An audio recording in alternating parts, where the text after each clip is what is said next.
Welcome back, everyone.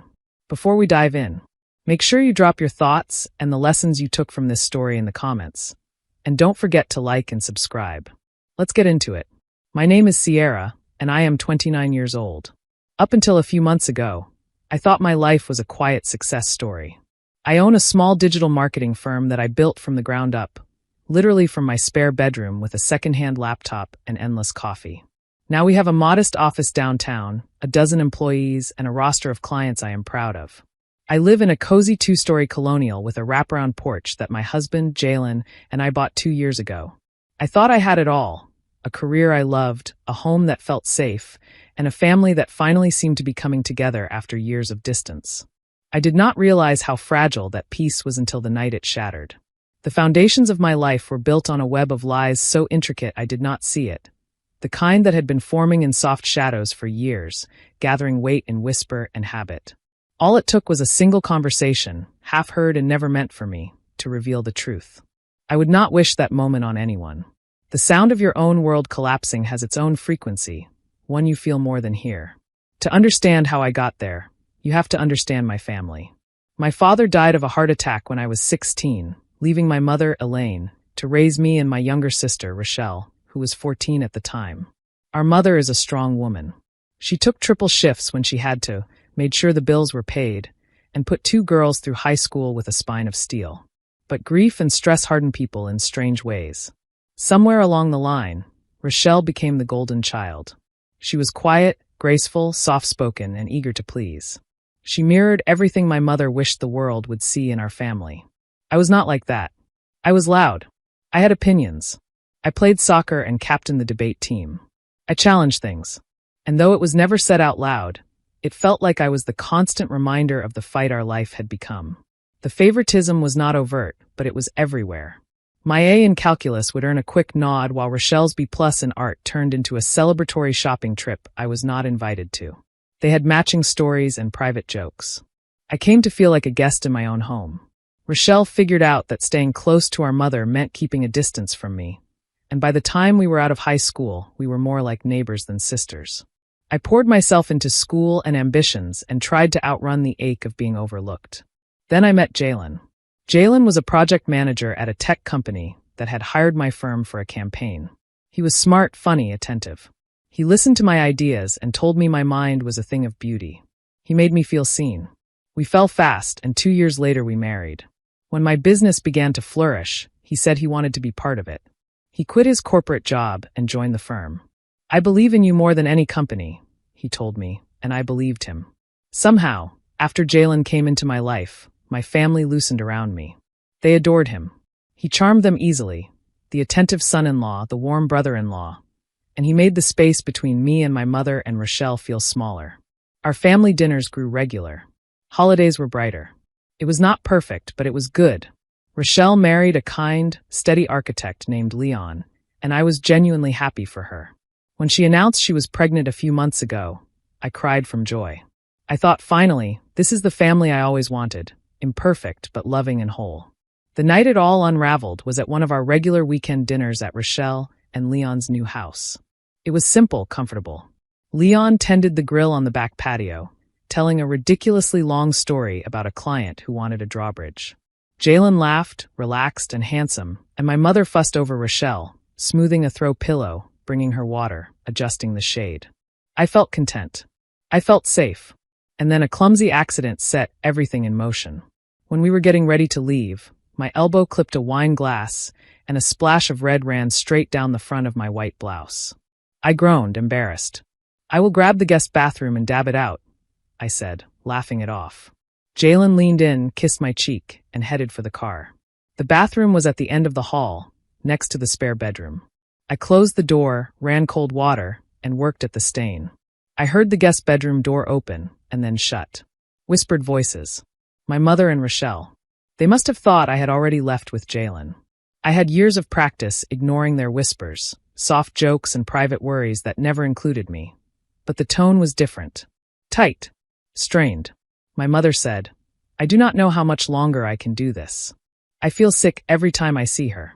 Rochelle's reply was impatient, clipped. "You are being paranoid. Sierra is so stupid. She will never find out." My own name, spoken like an insult, dropped a stone into my stomach. I froze, breath caught in my throat, and put my ear against the door. It was a mistake. A terrible mistake. He should never have, my mother began, voice breaking. It was a one-time thing, Rochelle said sharply. It is over. He knows it. I know it. We just move on. Then my mother said the name that ended my old life and began something else. It was not just once, Rochelle. He was in your house. I saw you. What if Leon had come home? What about Sierra's marriage? What about your own? Rochelle snapped. He did not come home, did he? It is done. You made us stop. So it is fine. You have to keep quiet. You promised. Jalen. My husband. My sister. I clutched the sink to keep my knees from buckling. The bathroom seemed to tilt. In the space of a breath, everything I had believed about my life was wrong. My mother had known and chosen silence. She was not worried about me. She was worried about Rochelle's baby, Rochelle's marriage, Rochelle's future. I listened until they left the room. I unlocked the bathroom door and walked out with a neutral face I built out of instinct. Jalen waited in the car, scrolling his phone. He looked up and flashed me a sunny, practiced smile. Hey you. Everything okay? I nodded once. I did not trust my voice. The drive home was 15 minutes that felt like an hour trapped in a dream where you cannot move your body. Jalen hummed along to the radio and made small talk about Leon's story and a client call we had on Monday. I stared out the window at the streetlights, fighting the urge to scream. Every easy word out of his mouth reopened a cut inside me. When we got home, I went straight upstairs. I undressed in the dark, climbed into bed, and faced the wall. Jalen's footsteps on the stairs felt like a threat I could not name. He slid into bed behind me and wrapped an arm around my waist. My skin crawled. I flinched without meaning to. What is wrong? He asked gently. Long week, I muttered. He paused. All right, get some rest. I love you. The words hung in the air, heavy and false. He fell asleep. I did not. The red digits on the clock went from midnight to 1 to 2 to 3.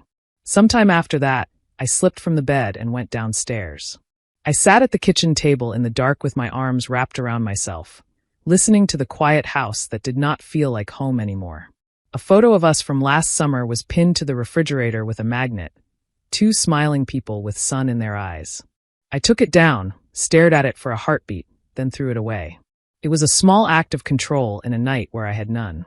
The shock simmered into rage, not wild, shouting rage, but a cold, steady burn. My mother, my sister, my husband. They had built a conspiracy and expected me never to see it. That was the part that hardened into resolve. They thought I was too blind to learn the truth. By morning, a decision had settled inside me like stone. I would not beg. I would not dissolve. And I would not hand them an easy exit with a quiet, private confrontation and a neat moral to make them feel better about themselves.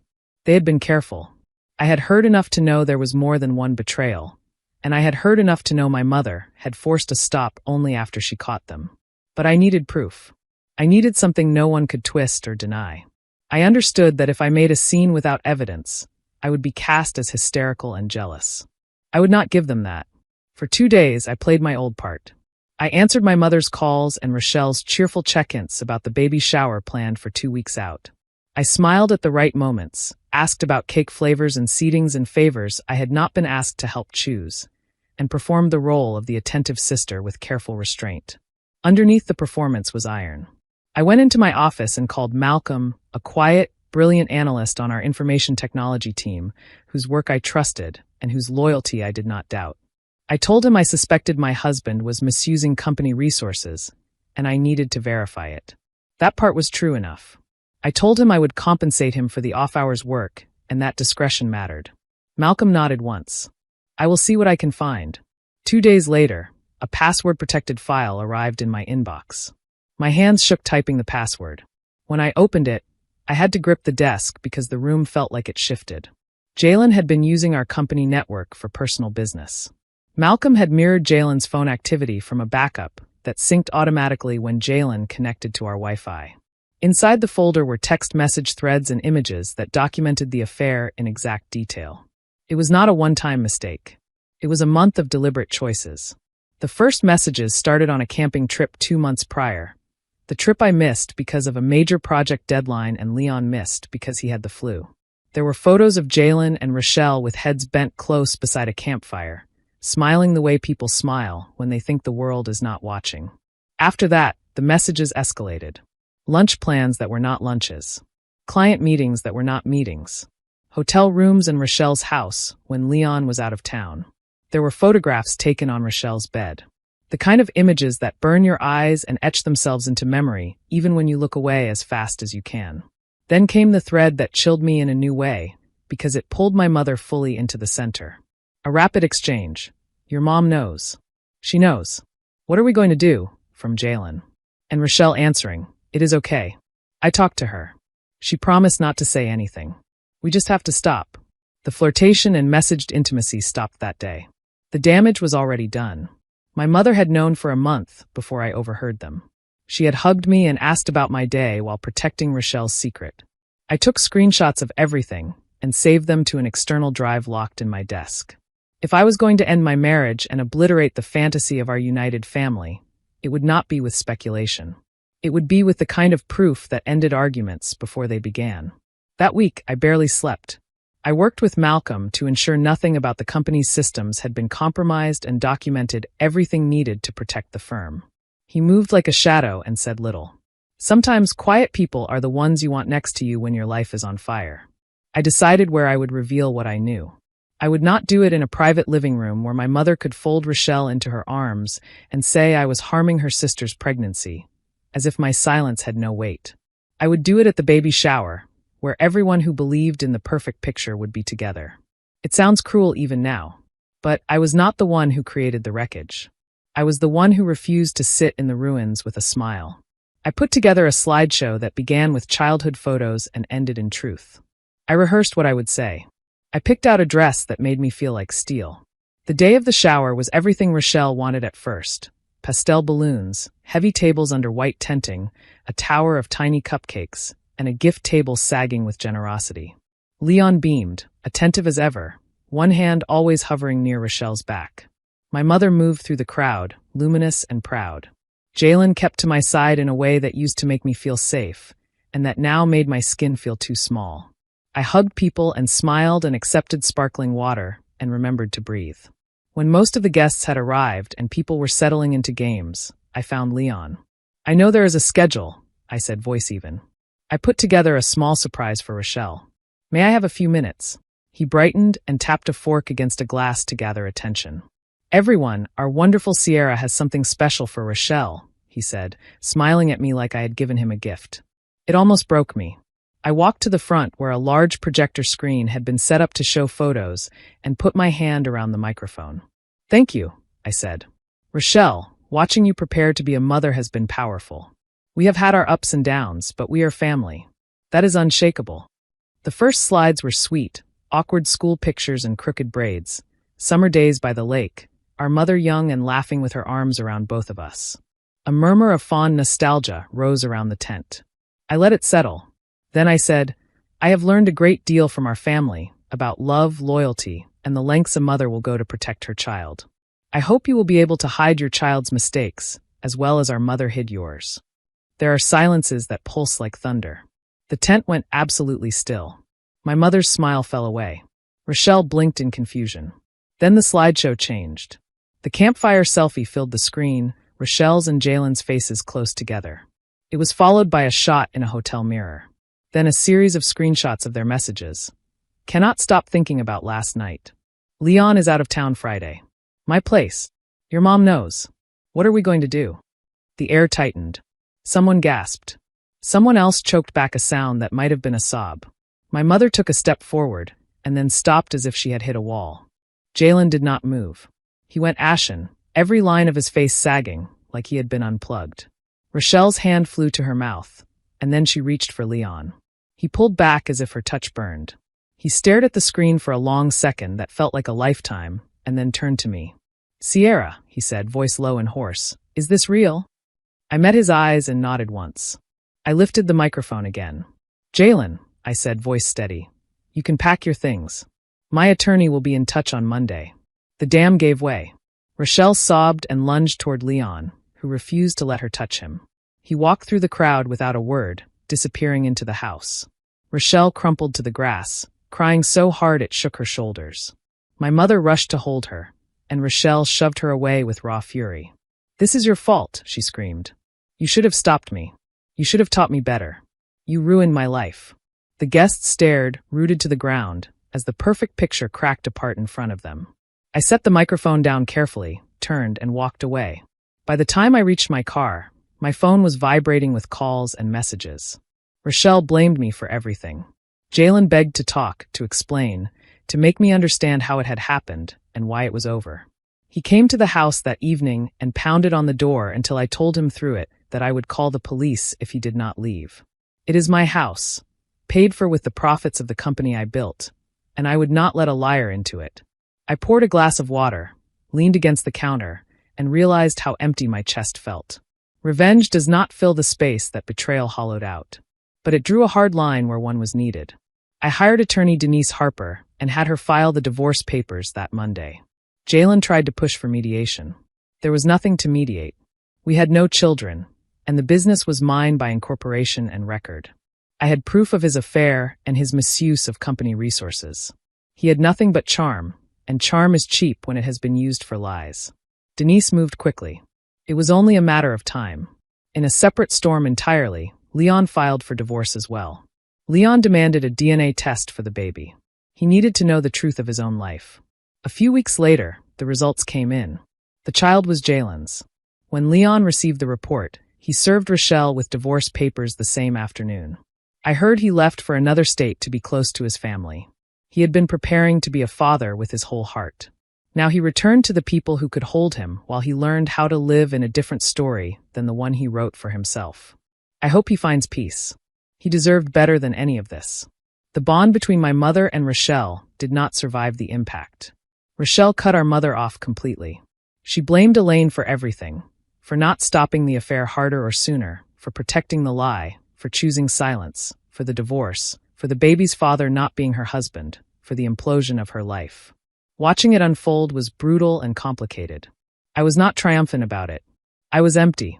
What I felt most was the clarity of the choices they had made and the way consequences refused to be ignored forever. For years, Rochelle had supported our mother financially as a kind of reward loop. Good daughter takes care of the mother who told her she was good. When Rochelle's safety net was cut, my mother's was cut with it. One day there was a knock at my door. Elaine stood there looking smaller than I had ever seen her. She asked for help. A place to stay. Money. It hurt. Not because I wanted to say yes, but because I remembered the woman who had kept us alive when we were children and could not keep ourselves alive. I thought of the whispers in the dark and the way she had chosen what to protect and what to sacrifice.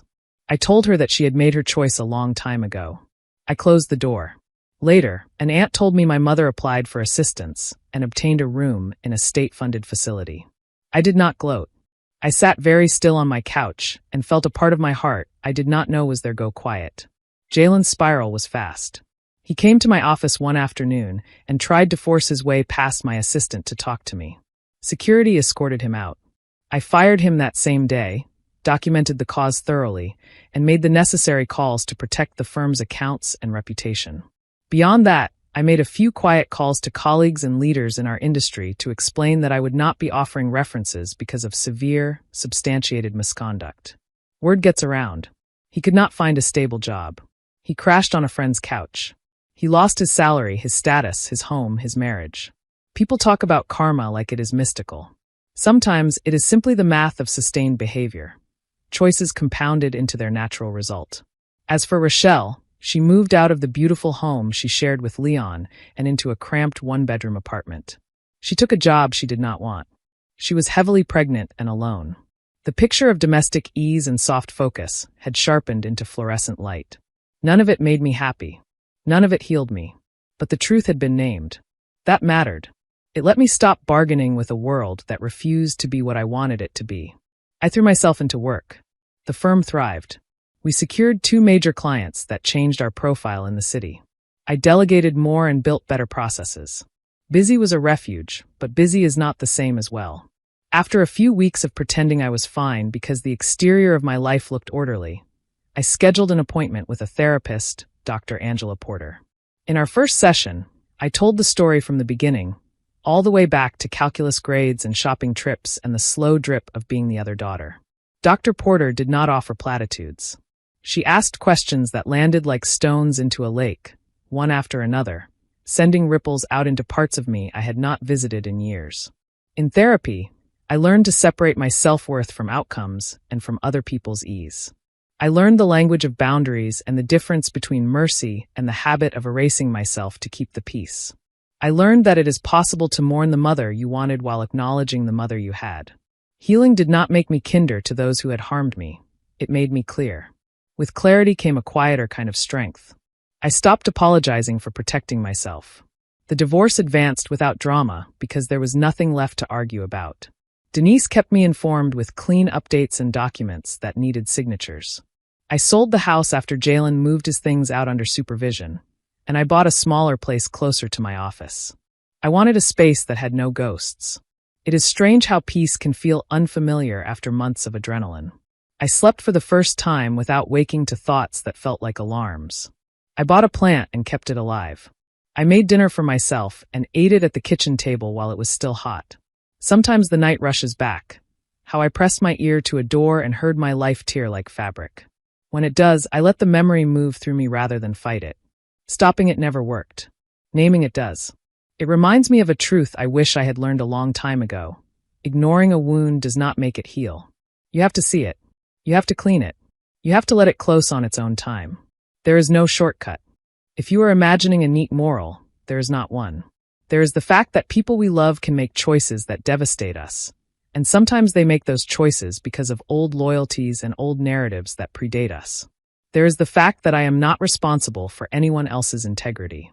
There is the fact that I chose myself when other people did not, and I will live with the consequences of that choice for the rest of my life. I can do that. I am doing it now. I see the woman in the mirror, and I recognize her again. A few months after everything, I took a drive to a lake outside the city and sat on the dock until the sun dropped behind the trees. The air smelled like pine and water. My phone had been on silent all day, and no one needed anything from me. The quiet felt like a room I had once lived in and forgotten. I did not think about Jalen or Rochelle or my mother while I sat there. I thought about 16-year-old me and how hard she worked to build something solid out of a house where she felt like a visitor. I told her she did not fail. She did what she needed to do to survive until she could do better. The last time I saw Rochelle was in a grocery store aisle when she was close to her due date. She looked exhausted. I looked at the belly that held a baby not fathered by her husband and felt a complicated ache. She saw me and froze. Neither of us moved closer. The moment stretched, then snapped. She turned away, and I let her go. There are losses you cannot fold back into your life neatly. You learn to walk around them. I do not know what will happen with my mother in the years ahead.